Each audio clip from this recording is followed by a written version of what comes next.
I was able to pull from a story on Conrad Hilton, and he did this thing during the Great Depression where all his hotels were closing down, the Hilton chains, and he was down to one last one, and he needed $20,000 to keep it going. And he got all his suppliers in the room and his mother, and he said, if I can get $5,000 from each of you, I will buy from you for life. And he got the money and he saved it. Welcome to the Secrets of Success podcast. I'm your host, Dr. Ken Keis.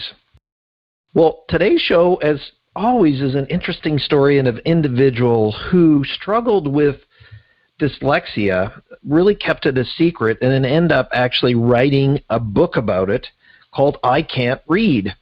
So William Manzanares, so interesting about dyslexia, and of course he wouldn't have a simple name for us today, is our guest, and so we'll join him here in a minute. Now, what are some things that are happening at CRG? First of all, thank you for your time and listening to Secrets of Success and being, part of the tribe and the listening group, and we appreciate that very much. If you like what we're doing, please pass it on, share it, subscribe, leave a positive comment on whatever platform you're listening on.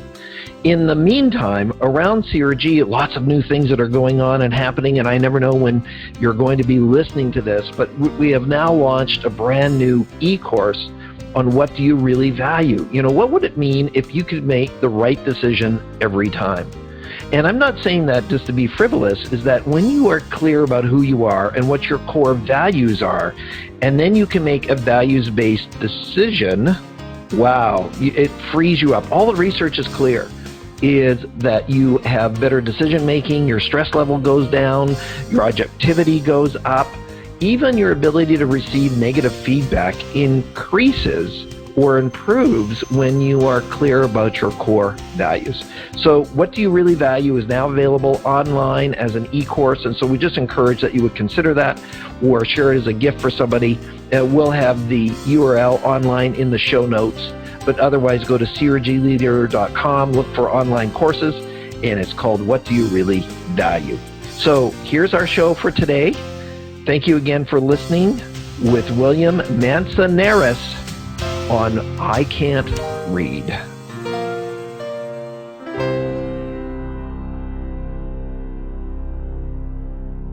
Welcome to the Secrets of Success podcast. I'm your host, Dr. Ken Keis. Well, all of us have a story, and the story around encouragement, but interesting, today's guest, William Manzanares. Now, William, I said your name incorrectly. How do you say your last name correctly? Manzanares. Manzanares. I knew I missed a vowel in the middle of that.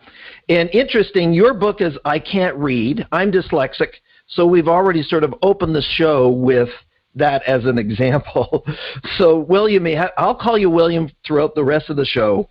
And so you have this new book, I Can't Read, A Guide to Success Through Failure, and we'll get to that here in a moment. But before we get into it, the SOS listeners always like people's stories. So, William, tell us a little bit about where you grew up in your background. I born and raised in the Tacoma, Washington area, call it home. I always find it fascinating to start talking about yourself because it feels like the difference between like a work interview or what's entertaining for the audience. I do a lot of talks with local schools and colleges and business classes talking about business. I was told once I'm a serial entrepreneur, so I like that title, so it stuck with me.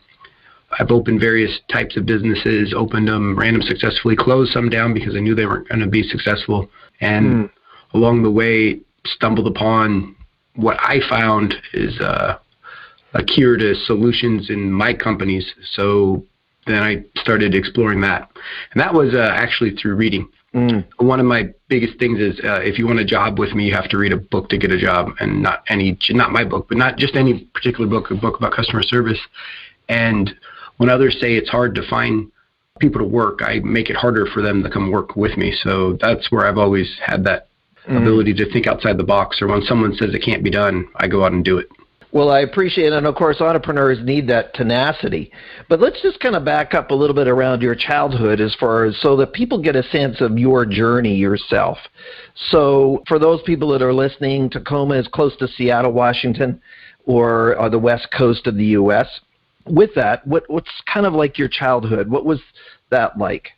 Well, you know, when you think about childhood, you think about the Northwest, you think about being outside, you think about having fun and our seasons, snow. I mean, but I instantly always want to jump to the entrepreneurial side of my childhood where that's what I always remember is the stores I made in my room or selling things to neighborhood kids or talking my sister out of her money by having her buy something for me. Oh, and exactly how did that happen? Well, my mom would always tell this story, and I don't remember exactly this way, but I guess it's how it went down, is I would talk my sister out of her Halloween candy on Halloween night and then sell it back to her when she ran out of the rest of her candy. I'm not sure if every parent is wanting their child to do that, but that was very entrepreneurial of you. Well, I remembered it as I talked her out of the candy she didn't like, and I traded her for candy. We did a swap, and I held on to candy to sell it to her when, like, our grandma would give us money. Wow. It's like silver dollars or something. If anyone ever seen a silver dollar, when my great grandma would give it to us, she would say it'd be worth something someday. So I'd say, yeah. So you mentioned your parents. What were, when you think about your sort of high school years and your parents, what were your parents like with you as far as, were they supportive? What did they do? They were really supportive of anything I wanted to accomplish or do. I feel like I had the working class family upbringing where they both had to work a lot and provide for us and just saw the value of hard work. What were their professions that they were in? My father was a bus driver at the local Pierce Transit for years, and my mother worked in the school kitchens. Cool. Okay. And so what were some of the things that they were teaching or the environment that you were part of that you found encouraging?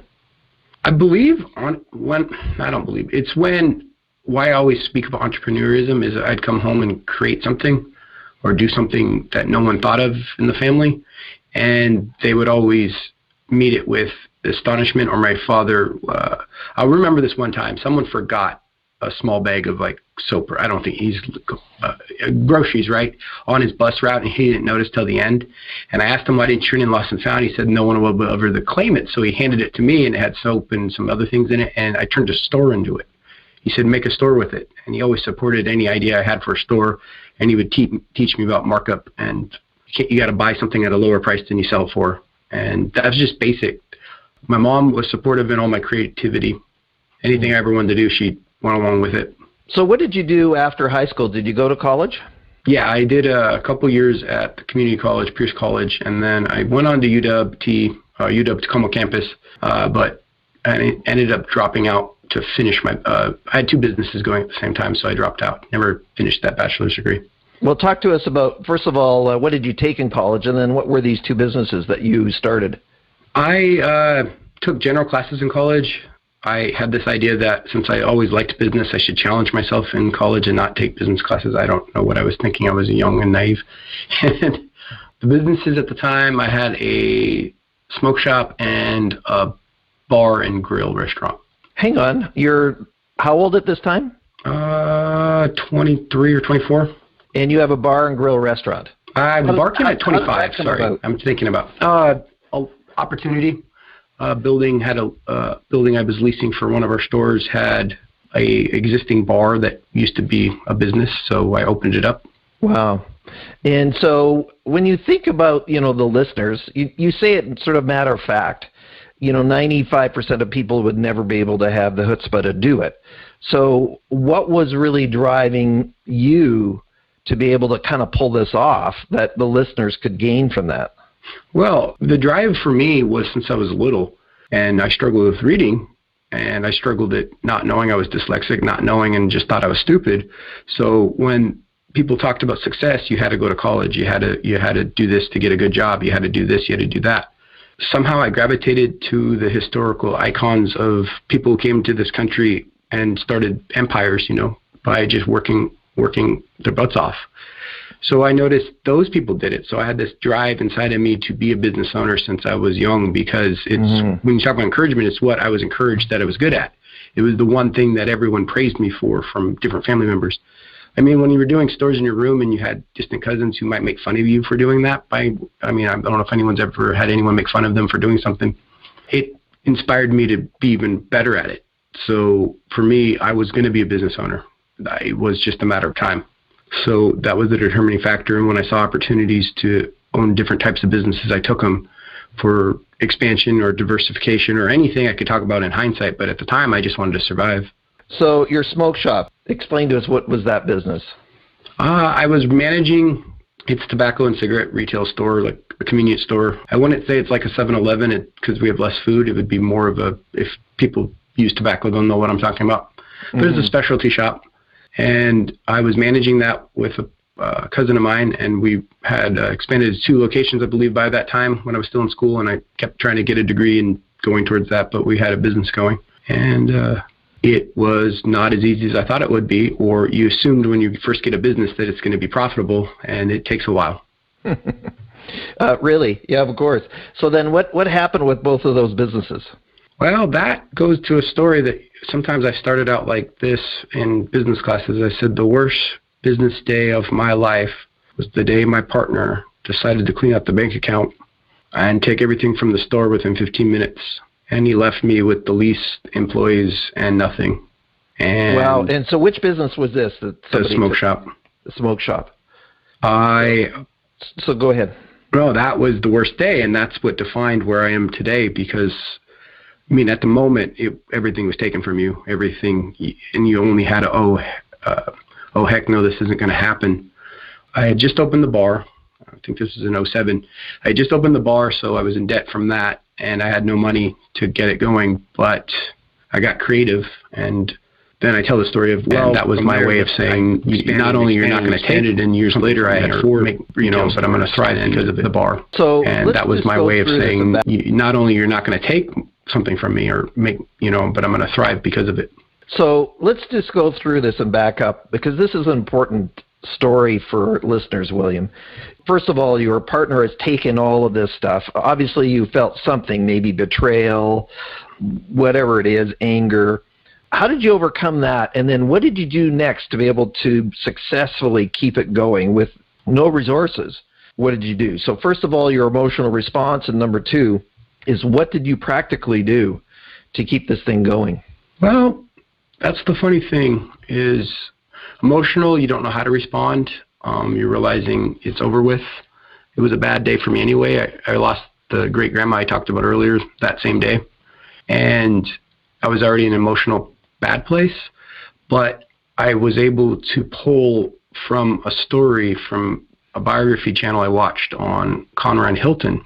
And he did this thing during the Great Depression where all his hotels were closing down, the Hilton chains, and he was down to one last one, and he needed $20,000 to keep it going.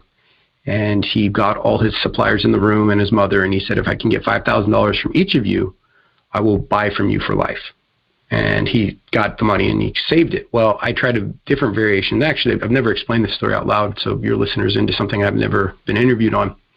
I actually went to that level of asking vendors, doing everything I can, saying I will buy from you for life, and just shooting from the hip to get products in the store. We already had a built customer base, so my whole mindset was if a customer has a disruption, they'll go to another store and never come back. So I have to give them the illusion that we have products. So the second we would sell something, I'd buy it. I'd buy it from my competition to have it on the shelf, even if I was making no profit. To me, it was about customers coming in the store and having no disruption in their experience. It doesn't matter to them what I went through. I could tell them a sob story for years, but it doesn't matter. Well, needless to say, I was able to make an order that same day, that night, and I had some products back in the store bought on just, I'll pay you back, please give me a day. And just knowing what I could do in volume, it was kind of those moments of never letting a customer come into the store and not have a product. And that became my obsession for years, actually. It still haunts me because I ended up firing someone once after telling them, don't ever tell a customer we're out of something. And this is years later. They told the customer out, and it was literally right behind them. Well, I'm always going to remember if that happened during that time of my life, we wouldn't be standing here. So I fired that person instantly and took over their shift, because you can only train someone so much to say, if someone is out of something, we don't have a customer. So what did you want them to say? It's curious, as a business coach and speaker as well, William. Interesting. What did you want them to say? Well, Nothing. I told, if what I can remember from that time frame, I told them not to say anything negative. Just say we're getting more product in. You don't want a customer to know your dirty laundry. You don't want them to know that we had a partner that did that. You just want them to keep buying. Of course. Yeah, and for sure. So that was that frame. Oh, and then during that time frame, the other thing that really was betrayal was everyone who worked for me just started quitting and going to work for my partner's family company. So we lost everyone except 2 people during that time frame. So it was one of those built back the moment. And now I can speak with confidence in hindsight, but I had a good friend of mine remind me that I really thought I was losing everything every day. And I think that survival technique kicked in, and I built those companies back up. And that was the story I like to tell is more theatrical with customer service. And it is true. It's customer service was my focus, but it's also paying your bills and paying your debts. I was the one who took on all the debt. I had to pay the employees. They came to me. So did your supplier support you with this initiative and help you out? One didn't. The one dropped me within 30 days. They said, we're not going to do this deal with you anymore. And they didn't even tell me.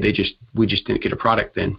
That was a bad. Mm-hmm. I'm going negative because I want to say it doesn't always sound rosy. It was that one person. And I said, okay. Well. So practically, William, with that, how did you dig yourself out? You just took on some more debt. Obviously, somebody was willing to fund you that way. But how did you dig yourself out practically? Taking no pay and paying people the bare minimum wage that you can pay someone at the time. So I had to cut the couple employees' pay with promise of being taken care of down the road, and one of those people are still with my company. So that was my promise is I'm going to take care of you. Just please don't leave. Because I knew I couldn't do it alone. I needed the expertise of the people who've been working there for the last couple of years. Of course. As a business owner, I get it. You don't want to be the expert on everything. That's really not what you want to do. So, but that's great. When we think about the listeners and what you're talking about, William, is this resilience and persistence. But there is something that you said I think is very, very important for the listeners, is even though there was this catastrophic or very negative event happening behind you, sharing that with customers in your environment is not advisable.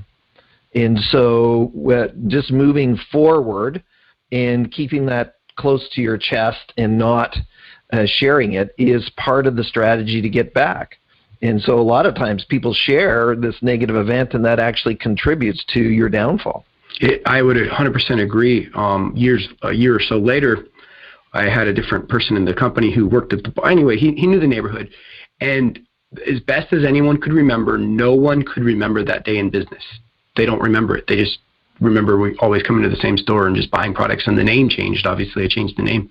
But no one remembers that day that we had nothing there. If they did, it was so fixed that, you know what I mean? No one but me knew how bad it was because I kept faking it to the customers. And the employees knew, but I had to promise them something better. But you don't ever let your people know, your customers know how bad you have it. For sure. And that's, I can't remember what book I read. And by the way, I'm going to have you a question about that here in a moment, where this person took his last funds and really put a party on for his suppliers. And it was a bit of a ruse, but the key was just to build confidence in the dream. And now he's a multi-millionaire in real estate investment. And so that was part of the process, is to make sure that, I am not giving up on this dream. So what happened after that? So here you stayed resilient, you started to move forward. Now what was happening with some of your business ventures, and what were you going into?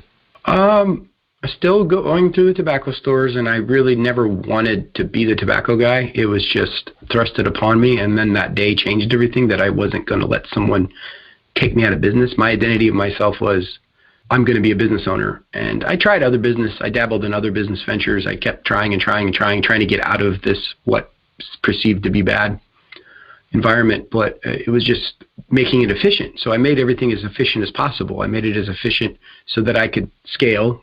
I made it as, I hope that words your listeners would understand. You had to cut out expenses, unnecessary expenses, to keep the company going. But when I got to the second location of that brand, I was working on some property, and that became my Smoke and Willie's brand. It was my property, no partners, nobody, no nothing. And then that happened, and that was in 2012. And that was great because I was able to do everything I've ever had an outside the box idea on that location, and it worked. It went great. The sales went great. It took about a year, but it just grew faster than anything else I've ever done. And that was amazing. What were some of the sort of, I'll call it general strategies you implemented there that the listeners could think about if they are in a business or own a business, or that you deployed there that we can think about in our space? Well, that one was, I guess to say simply, there was a store across the street. It's my competition. They didn't have a drive-through. They didn't have certain customer service, so I just exploited that and became a drive-through only, made it focused on fast, friendly service because I wanted to have friendlier service than across the street and faster service. And then we put in multiple windows. If you picture, I don't know if we have so many coffee stands in the Seattle area. I don't know if your listeners know what a coffee stand would look like. We have so many, it's just not natural for me to understand if people don't understand a drive-through coffee. Everybody knows about drive-through coffee through a Starbucks or something like that, drive-through McDonald's, and you pick up your coffee. So people are familiar with that concept. And yeah, in your area, it is quite where you have the shacks, which is almost like a 6x8 or an 8x10 shack. And that's the coffee stand, and people just drive around it and pick up their coffee. Well, so we have such a huge building. We have such a supply of so many of those that people have to line up on both sides of the building, and one barista may handle both windows. So what I thought was revolutionary with that was I added multiple windows on each side of the building so that we could speed through the line faster than any other store. I always felt great about doing that because every store after that store for my competition has a double drive-through now. I feel like I revolutionized that idea. Even if someone had an idea for doing that, I did it first. That's what you find in business. Someone will always say they thought of that idea when they see that you, quote unquote, have done it. Well, it's interesting, William. I've been in this industry 30 years, and you might not be old enough to remember Tom Peters. But Tom Peters, was around this service excellence and had some New York Times bestsellers. And when we were doing some work, with his work and some of the stuff, he says, most of the time your competition tells you directly what you should be doing. And he used to do a lot of customer service with gas stations. And he says, your competition's right across the street. All you need to do is better them. So that was what you were doing there, and just creating an experience that was much more positive than these other locations. And so that's excellent. So when we think about your progression, let's move into your book, I Can't Read, A Guide to Success Through Failure. Now, talk to us about that journey and what was driving you to write this book. Well, the story I told you earlier, or your listeners earlier, was a story I always felt should be written about. And I always talked about a business book one day. Well, somewhere along the line when we were dealing with some problems, I guess I'm going to say it briefly, and I don't want to, I closed down one of my smoke shops and turned it into a health food store. Didn't pan out. I was trying to do a health food convenience store. Yeah, I knew it could fail. So when it failed, I was frustrated that I put so much effort into something that failed. I kept thinking, well, no one wants to eat healthy. I know people do eat healthy, but in my mind, I was like, no one wants to eat healthy. Maybe I can change how they think. So I started promoting books because I've been reading a lot of books on Audible since about 2014, and that's where I got inspired to do some of these outside the box ideas. And one was I had a stack of books of the customer rules, and I said, hey, you have to read this book to get a job. And I handed it out to all the applicants, and one person. By the way, what book is that? What's it called? Oh, it's called The Customer Rules by Lee Cockrell. He spent a lifetime career in the service industry and retired as an executive vice president at Disney World. So he had a lot of knowledge from Disney in customer service. And his book's called The Customer Rules. It's 39, quick read. It's really essential. It's sad that some people don't realize that's how you should actually treat a customer. But I made it a standard, and I have to always say that because I was focusing so much on trying to get the employees to read more. I had read once that the average CEO reads 60 books a year and the average worker reads one book. And I was like, I got to bring that average up in my company. Well, somewhere along that obsessive push of read, a couple of them came to me and said, we can't do what you can do. We can't read as much as you. And that's when it hit me about the thing that I never talked about to anyone was my reading problem. Now, when did you discover your reading problem, and what is it? Oh, it's not when you're in school, you discover it. In the first grade, probably didn't notice. It was the second grade. I got held back in first grade reading, and I was when I look at a word, I can't sound it out, is the best way to say it to you. I phonetically can't read. So that was something that I kept to myself, but I used technology and workarounds and little secrets that I talked about in my book and stuff in the classroom that got me through school. But I didn't realize I was dyslexic when I was younger because I just really read very, very badly, and I always thought it was me. Well, interesting, William, as a fellow dyslexian, let's create the new word. Yes. I grew up in a time when there wasn't technology. So I was actually in my late 20s before I discovered I even had dyslexia. I just struggled.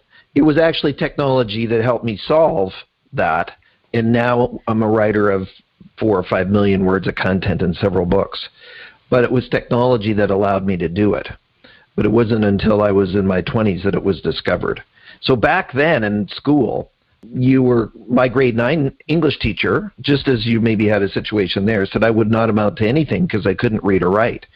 But they didn't really know about these things or didn't focus on them at that time. So you knew about it. You didn't share it with anybody. So what's the drive around I Can't Read, A Guide to Success Through Failure? What's the premise of this book? I realized after that when I told the company, I told them why I'm so passionate about reading now. I told them that Audible, I can listen to books and digest them and read more than I've ever could in my whole life. And I've changed since in the last 6 years. I've changed. I'm not the same person I was before, for the better. And I was trying to inspire them to become more avid readers. Well, after that, heart-filled, telling them why and telling a group of people why, I noticed something that I didn't think was going to happen was people came up to me and told me about their loved ones who struggle. And then I started researching with a buddy of mine how bad the problem is in the United States. And it just started hitting me of, why aren't people talking about this more? There's more problems with reading. 32 million people can't read. That's not even saying anything about dyslexia. 32 million can't read. Like 20% of the population's in the lowest proficiency level of reading, and it's not being talked about. What? That's where I started going, why isn't this talked about more? It is surprising. There are students who are graduating from grade 12 who can't read or write. And that blew my mind. And instead of writing the business book, I said, I'm going to write about my own journey and talk about me, because I tried to make this a collaborative effort of people who had reading struggles, but I realized the ones who had shared with me in my life didn't want to be in a book. They didn't want to tell their story. They didn't want to talk about it. It was. What do you think was the reason that they didn't want to talk about it or share their story? It's embarrassing. I think it's humble. It hurts. Because of technology, have conquered all of this, meaning I'm in a level playing field now, and it's still hard for me to bring up because people are snarky. I have to be, I've had someone say, but you can read, I don't get it. Why do you write a book you can't read? Well, you don't get it, but let me tell you who does get it. And I talk about it. There's a nice man who used to help me up around my store. His name was BG. I talk about him in my introduction. And when I was talking about this title, this concept around someone else, he was in earshot. He said, well, I'd read that. I can't read. Well, I said, what? And then I had to ask him some signs. We were driving. So I asked him some road signs, and I said, will you read that out for me? And he phonetically can read. Now, he stuttered on some words. When we got to Weyerhaeuser, he said, Weyerhaeuser, and he's really stretched it out. He could do what I couldn't do. To learn Weyerhaeuser, I would have to have it told to me a couple times. I'd have to practice it. I phonetically can't read it, but I know what the word is because I've seen it a lot in the Northwest. Mm-hmm. But it was one of those words where he said that, and I talked to him. I said, who told you couldn't read? And he talked about some tests. Won't go into his background, but he was told once he can't read, and he can read. He phonetically can, and he has that mindset, and I realize it's the can't mindset. You got to take the can't out of your life. If you tell yourself you can't, you're right. If you tell yourself, how can it become done, or how do you do it, that's what happens. Shutting down your brain, putting can't in your vocabulary for the average person stops your brain from being creative. And I wrote it for him, I wrote it for others, and I wrote it for the people that now they see this title. I have conversations I've never could have imagined when I first thought of, well, let's talk about the epidemic problem of reading and illiteracy in this country. I've heard some amazing stories, and also some frustrating ones, but people are more open to tell me their shortcomings. And it's you would be, I don't, but I wonder how many listeners realize we all are facing some kind of hindrance in our life, something that makes us different. But what makes us human is we like to help each other. And I always wanted to thank those who helped me get to where I'm at. I wouldn't have these many businesses with the amount of amazing people on my teams and the support network of loved ones and family members who helped me along the way. And I realized other people don't have that. I had people tell me, you're great at business. See, that was the one thing that I was always told I was great at, and I stuck to it so much as a youth that I became an expert in it at a younger age because it's what I was told I was good at. And I want people who struggle with reading now to know you can read.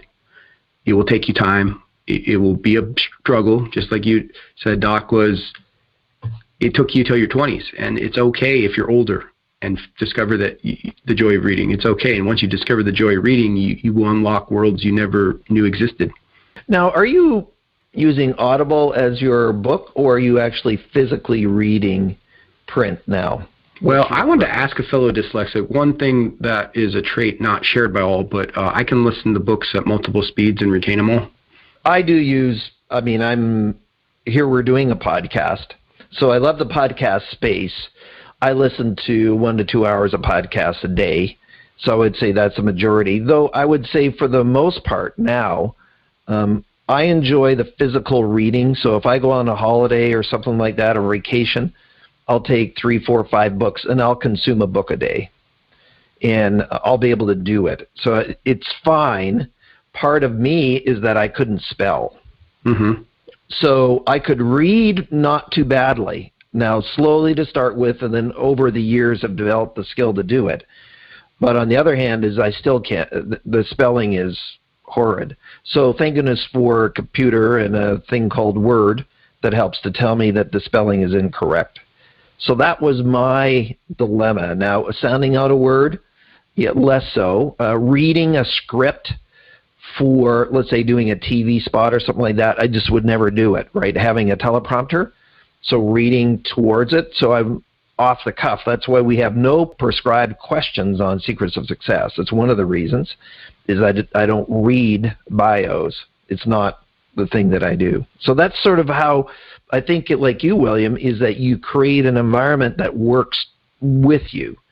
And even when I was younger, like you, I was told, Ken, you're a very good speaker. And I was an MC when I was in my teenagers, being asked to oversee these banquets and stuff like that because I was good that way. Writing, another story. But here I'm now an author of millions of words. Well, that was just the journey of developing that. And as you have done, technology is serving you. So, our encouragement, like you're doing, is that people work with what they have and then continue to develop and move forward, but don't stop. And don't use the word can't either. Thanks for sharing. I believe, and I think anyone, 40% of dyslexics are self-made millionaires. Do you know that they're mainly they're in business and engineering? Those aspects of creativity never leave us. And I've heard so many great things about why the joys of dyslexia and the joys of the struggle is it gets you to appreciate it a lot more when you're older. And yeah, you don't become a prima donna for sure, do you, William? You're humbled by the situation, but there's also a tenacity that comes out of it. Exactly. So what are you teaching us in the book? We only have about 5 minutes left, William. And first of all, before we dive into just some of the recommendations, how do people find out about you? What's the URL for them to go to? I have Will Talks Biz because my last name is really hard to spell for anyone. WillTalksBiz.com, and then I also have ICan'tReadTheBook.com because I figured that'd be pretty. If you can remember the title, you could look it up. Okay, so we'll put both of those in the show notes so that everybody has a hold of those. Will Talks Biz, BIZ.com, and ICan'tReadTheBook.com. So that's the 2 locations to find out about you. So what are you prescribing to the listeners here? A couple of sort of wisdom notes, William, that you would like the listeners to kind of leave with today, where it said, listen, this is what I'm recommending you embrace to kind of move forward and have success through failure. Simply put, if you don't have time to read a book, which I wrote it to be really short and a short listen, because I wrote it, I intend people who struggle with reading to read it and get inspired by it. And if you don't struggle, then it's about taking the can't out of your life and figuring out how can you do something. I talk about more of my personal story through schools, which I don't need to get into in the next 5 minutes, and I talk about solutions I came up with. The best point for this book also is if you don't struggle with reading, you know someone who does, and you've always suspected it. Someone in I won't name them because I don't want to put them out there like that, but someone in my family, I always suspected, and it wasn't until this book came out that I was finally told, yep, he struggled, I struggle. I was like, see, I could feel it, I knew it, I saw it my whole life, but it was, we know people. I thought my book could be a great conversation piece, being on a coffee table, talking about this entrepreneur and this podcast you listen to about the dyslexics, talking the joy of whatever they do now in writing. And I just thought it could be a conversation piece to start a conversation with your loved ones. And if you are going through the struggle, then pick it up and then realize that you can change your circumstances. And the best way to, I'm not going to say the only way, but the best way to change it is by getting other opinions.